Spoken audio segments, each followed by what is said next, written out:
Manoj has had a fantastic background.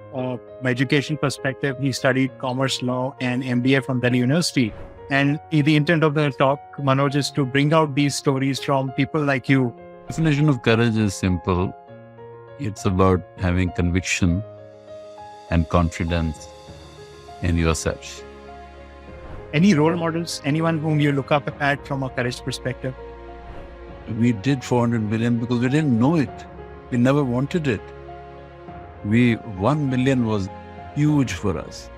Which kind of then give that confidence when you go out in the market? Was in Andhra Pradesh, 455 megawatt.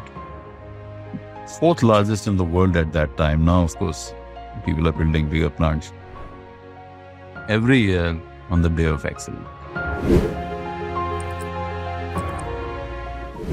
Hello, everyone. It is my pleasure to be welcoming a special guest on my new podcast series called Courage Talks. Today, we have with us Manoj Kohli. For people who are in the industry, Manoj Kohli is a very familiar name, but for the people who might not know him, let me give a very brief introduction. I can't do justice to his 45 years of experience in a few minutes, but let me try. Manoj has had a fantastic background. My education perspective, he studied commerce law and MBA from Delhi University. And he's got executive program experience from Wharton and Michigan as well. And he has 16 years of experience in the manufacturing sector, working for a company called DCM Shriram. Then he had another 20 phenomenal years with the telco company called Airtel. Immense amount of knowledge he achieved. And when everyone would have decided to just sit down and retire, Manoj took another giant leap to get into the space of venture capital. And he spent 8 fabulous years as the country head for SoftBank. And he was still not done. He's now an independent director in his own firm. And he's advising and mentoring very learned startups and contributing in his own way to the Indian economy. Manoj, it's a privilege for me to have you today on my podcast. Welcome to the podcast, Courage Talks. Thank you, Hetal. It's my pleasure and privilege. Thank you, sir.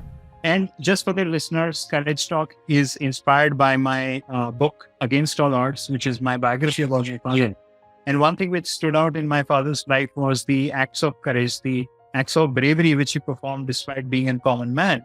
And the intent of the talk, Manoj, is to bring out these stories from people like you, stories which have not yet been shared, stories which really need to come out in the open so that many others can gain inspiration from what you achieved in life.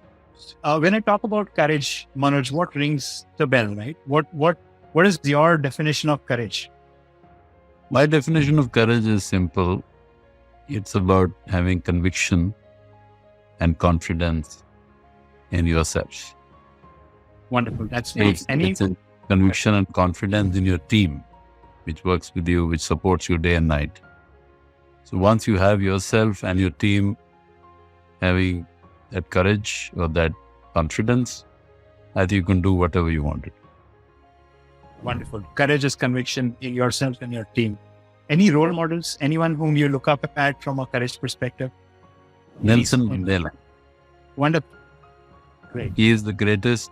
I feel that he, after more than 30 years in jail, he came out with positive energy. He won the elections. He turned around his country. And he had courage to smile. He had courage to come back. He had courage to forgive his enemies. And that courage is fantastic. Very well said, sir. Yes, Nelson Mandela is definitely someone to look up at. And I still remember the movie Emeritus and how he inspired the South African rugby team. Phenomenal. Absolutely. So we know about your adulthood. Tell us something about your childhood. How was your childhood like? Any facets about your childhood which you childhood was very simple, very middle class. Born in Old Delhi called Sadar Bazaar and Daryaganj. Was brought up middle class ways, one with my grandfather, grandmother, 2 sisters, parents, lot of core values of hard work, as I say, 4H, hard work, honesty, humility, and hunger. Wow. That's what my parents taught me. And that's what I'm teaching. I have taught my daughters, and that's what I'm teaching my granddaughter now. Wonderful. The core edge which are getting passed from one generation to the other. That's quite something. Absolutely. Definitely. Any specific incidents from your own personal life, your family members, maybe something about आज जो है हमारा पीछे का हमारा past कुछ reflect करता है. Any incident which you'd like to talk about? Any incidents. My parents and grandparents really taught me everything. They also taught me humility. They taught me to forgive and be large-hearted. My grandmother was a Sikh, so I am also a Sikh in that sense. She used to take me to Gurdwara in the morning, wash the Gurdwara. I used to help her do it and tell me stories about Guru Nanak and how Babaji went to, for example, he went to Makkah, Medina, and he on the way stopped to have water with Bala and Mardana. And he was trying to save, in the stream, he was trying to save scorpion, and scorpion stung him once, twice, thrice. And then Bala told him, Babaji, why are you saving him? 3 times you saved him, 3 times he stung you. He said, that's his character, to sting. And it's my character to save. And I think my character is bigger and stronger than him. Therefore, I should not change. He should change to my character. So these small stories, but very powerful stories, build courage, build conviction, build confidence in young people. And it's very important to tell these stories to our children and grandchildren. Definitely. I think the scorpion story is a very inspiring one. And it says a lot, right? I mean, you need to do your job regardless of whatever situation you face around you. And we see that day to day, right? I mean, a lot of people give up just because and look the other way in tough times when they should actually just be doing what they are made to do, right? Moving on from personal life to business, right? So courage is not just what you do as an individual. Courage is what you do at your work environment. And of course, you have had a glorious stint working with so many organizations. And I'm sure there are hundreds, if not thousands of people with whose lives you have interfaced at your workspace. Any incidents or anything which you would like to talk from your workspace where you saw inspiration, someone took a courageous act, someone acted boldly in a situation, turned around the company, and so on and so forth? Hundreds of real life examples through my experience of 45 years nearly. For example, we had a gas leak in the factory I was working in. TCM Chemical Works in 1986. You must be remembering that just 1 year after Bhopal. Of course, the factory closed down and Supreme Court closed it down. And then the team and I really worked closely with my senior colleagues who worked closely, get the factory opened up, because jobs of 2,000 families were involved. We got it opened up. We gave personal guarantees, worked day and night, get the safety standards to the best. And it was just courage. I mean, there was no managerial ability. It was pure courage. We brought back the factory. After 1 year, it opened up. 1 year closed down. Can you imagine? Wow. And came back with full steam, much higher level of productivity, much better industrial relations. It was pure courage. Another example is I was in Calcutta with a Sikh company, and we had to reduce half the labor. So I presented to the government, and there was a plan A when all the company would have been closed down and labor would have lost jobs. And plan B was that, 50% would be given BRS in conjunction with negotiating with the government. And balance 50% will continue to get good salaries. And those 50% will start their own entrepreneurial ventures, and the government agreed. And when I came out of the room, the labor minister told me that it's the first time CPM government has agreed to a VRS. Now, I didn't know it because I thought, so we as a team did something courageous. So sometimes when you don't know, you are more courageous. Of course. And simply happens.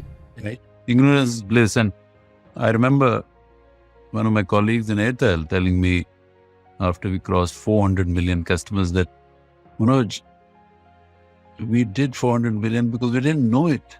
We never wanted it. 1 million was huge for us. Yeah. Then 5 million was big. And 10 was big. Then 25 was huge. And 50 was fantastic. 100 was beyond a dream.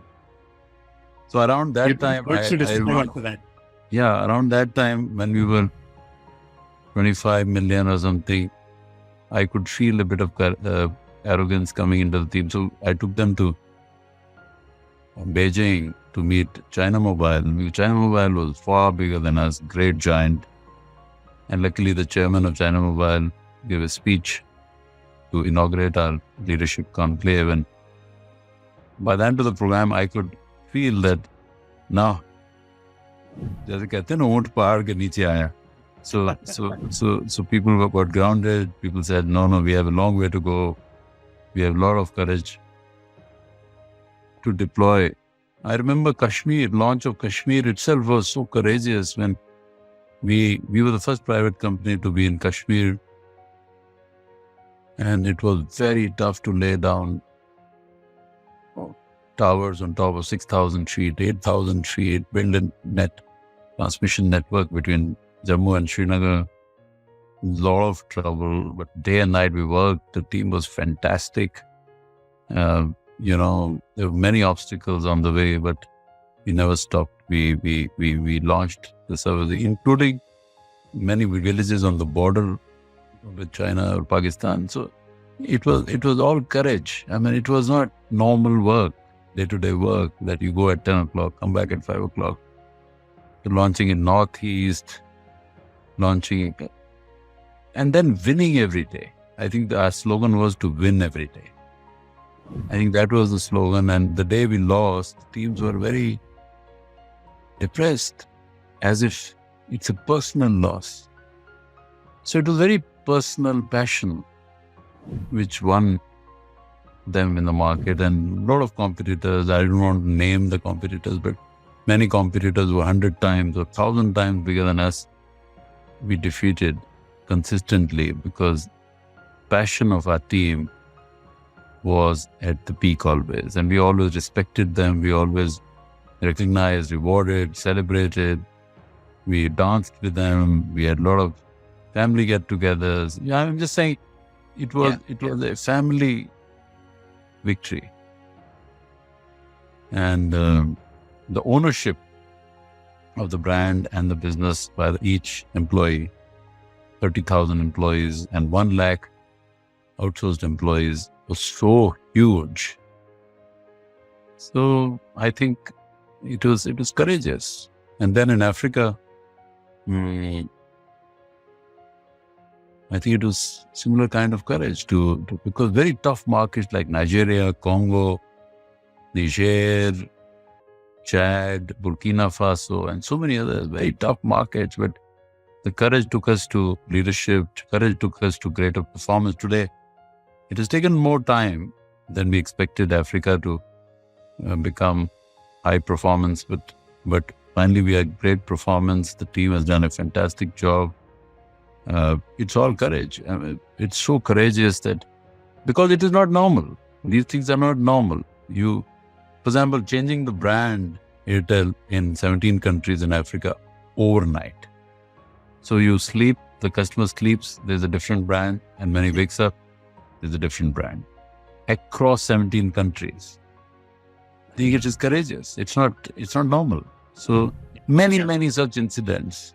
And now in SoftBank, working with Bhavish in Ola to help become leader in ride sharing, working with Ritesh to build Oyo, working with Piyush to build Lenskart as a leader brand of IKEA, Delhivery as a leadership of logistics, FirstCry as leader for children products and children things, garments and many other things.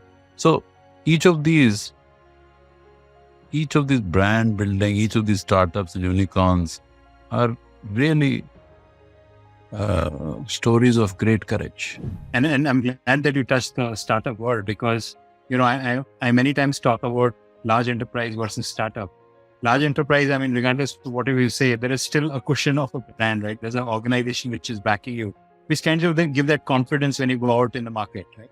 But for startups, there is no such luxury, right? Every day is like a fight. But I love the slogan you said, right? Every day. Many times we take a large project and we are scared about the size of the project. Right? But if you take one day at a time, things are easier, right? You start with an objective for the day. I'll talk about a project which definitely was courageous. In retrospect, I don't know how we did it. So in a year, we got a challenge from Sunil and the board that we should go for 30 or 35,000 towers installation commissioning, which means 3,000 a month,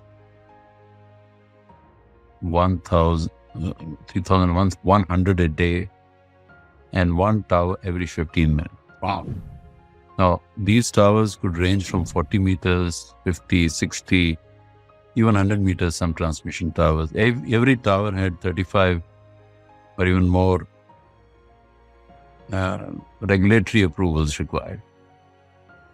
So team really worked together, collaborated like anything, built huge partners, brokers who were leasing the land, steel guys who were sending steel, cement guys who were sending steel, all the regulatory teams who were working on the checklist of approvals, working with government to make the approvals simple and seamless, faster.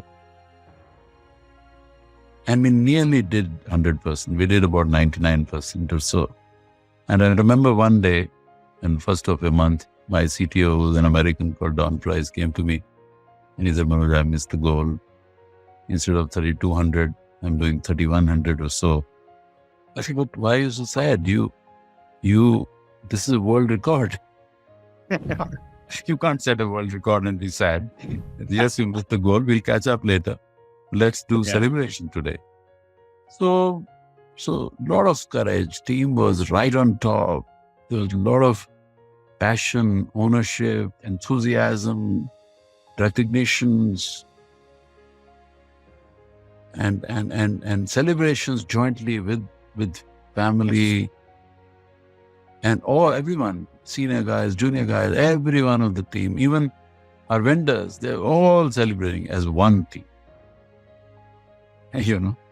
So teamwork was important, passion was important, recognition was important. Because courage, one guy, the leader, has to have more courage, but actually finally the delivery of the courage, the execution of the courage is to be done by the team. So I will give much more weightage to the team. Without doubt.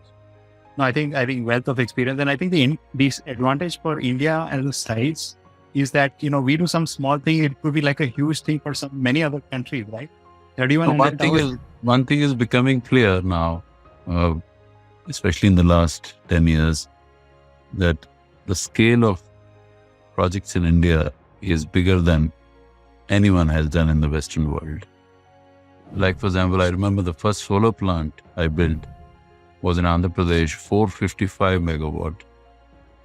Fourth largest in the world at that time. Now, of course, people are building bigger plants. And we've completed it 51 days before time. And primarily because two items, which are critical path items of land acquisition and transmission at the gate, were focused upon so that they don't delay the project. And the team was really passionate, day in and day out. Online project management. Online. For example, these land acquisition, working closely with the government, even transmission, working closely with the vendors, day and night working with them so that there's no delay. So this was maybe the only project at that time which was commissioned before time. So it was very good return, good for the company, good for the returns, and great motivation for the team. So it was courage of the team again. That's true. The next part is more personal in nature, right? I mean, society makes it difficult for men to express their emotions, right? That famous Amitabh Bachchan movie, right? Mard ko dard nahi hota. But vulnerability is a great sign of courage, right? To be able to wear your emotions on your sleeve and not feel sorry about it, right? So, any instance which you would like to talk about where you were vulnerable, maybe you cried, you shed tears, and you didn't feel any hesitation about it? Many times.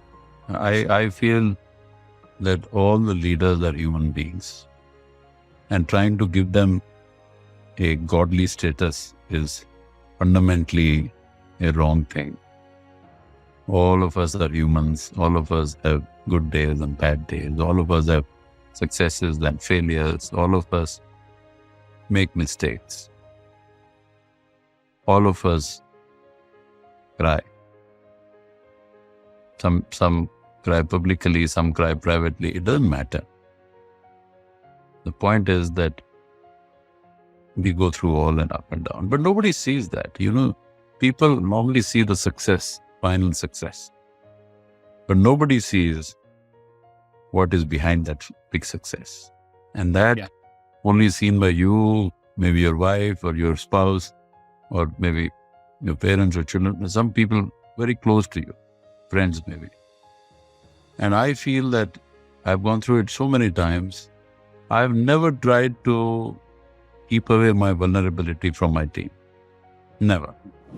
Because trying to be a hero or trying to be somebody you are not is artificial. Trying to be what you are naturally is real. And I think people like real people, real leaders. They don't like artificial guys who say they're the best in the world and all that. Well, who's best in the world? Nobody knows. I mean, every day the new guys are coming. Every day new competition is coming. Every day better leaders are coming. They have more knowledge and more experience. So better to share vulnerability and also mitigate that in some way, either through a new learning or through new team members. Also, the confidence I had in myself was important.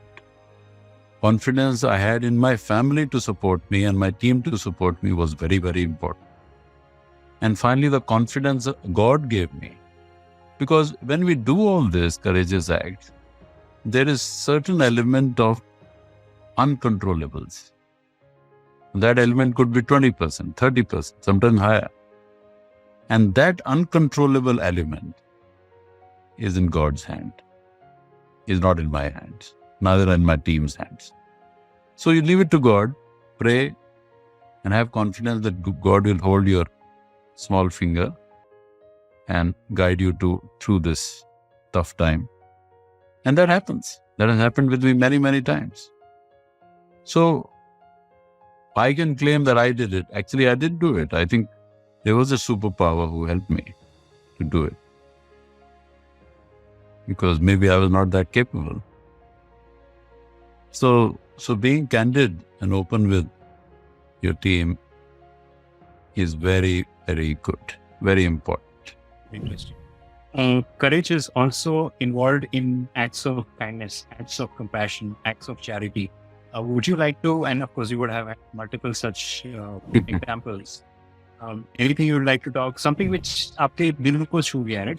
Some act of charity. So many such cases. For example, the only thing I remember now, one incident in Kerala. So there was a Major Sharma who was my site acquisition manager, and he went to Kerala in early 96 to acquire sites.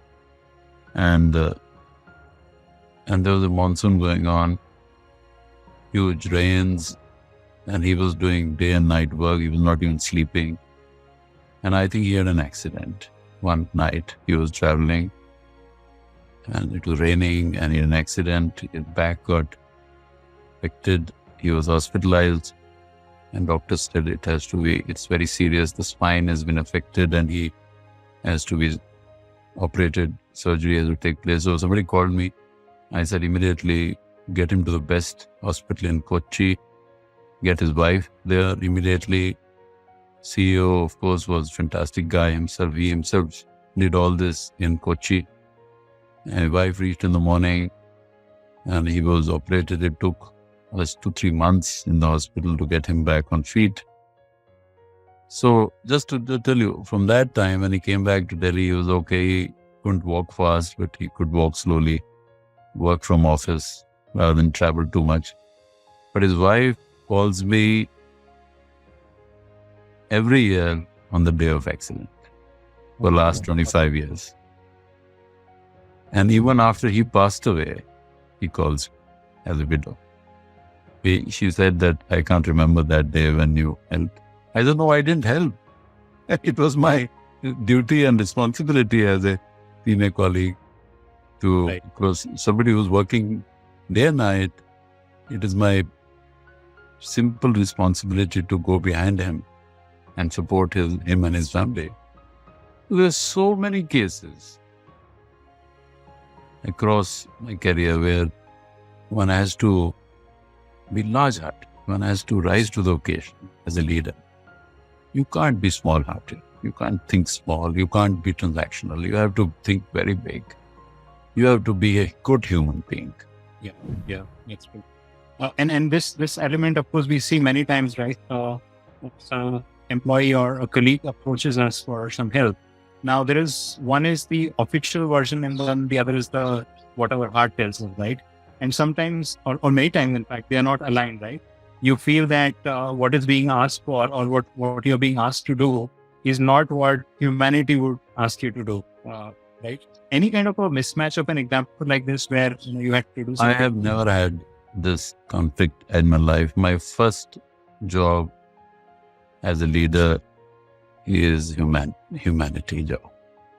To be building good human beings, being a good human being myself, being kind and gentle to people, nurturing leader, nurturing teams, nurturing future talent, helping them day in, day out, and being good to them, especially in the times when they're down times, when they're struggling, or when they have a personal exigency, personal emergency, to help them out. Because when we employ people, we don't employ them as managers. We employ them as good human beings, end to end, personal and professional both. So I've never had this conflict in my life. That's good. So I think this has been a good set of questions. Got a lot of good insight into your personal life, into your professional life. I literally feel that I've been part of at least a small part of your 45-year journey. Any words of wisdom, any advice which you would want to leave with the listeners? Anything which you want them to end this conversation with, right? Something which can be a lasting thought for them. No, my request to modern leaders is to not confuse modernity with materialism. I think they have to link modernity with humanism, with purpose, with being a good human being. That is their first duty. And I think somewhere, some companies and some leaders move towards mercenary kind of attitude, which is adversarial to a good leader, which is contra to a good leader. Good leader is never like, he's not a mercenary. He is a good human being. He supports great performance. Even if performance is not that great, he or she will still support and give all the, backing to better performance tomorrow and day after. Because all human beings have weaknesses. So to say that, I am perfect and I want only perfect people to work with me as a leader is not natural, is not real. So leaders have to be humans, good humans, have to have high EQ rather than only IQ, and have to be exhibiting highest degree of empathy towards colleagues, towards partners, towards vendors. And this way, he or she will build a great company, and a company which will sustain for many, many future generations. Great. Thank you very much. It was a pleasure having you on the call, sir. And really words of wisdom, I'm sure they will go a long way in helping a lot of people take a lot of acts of courage. Thank you, sir. Thank you. All the best.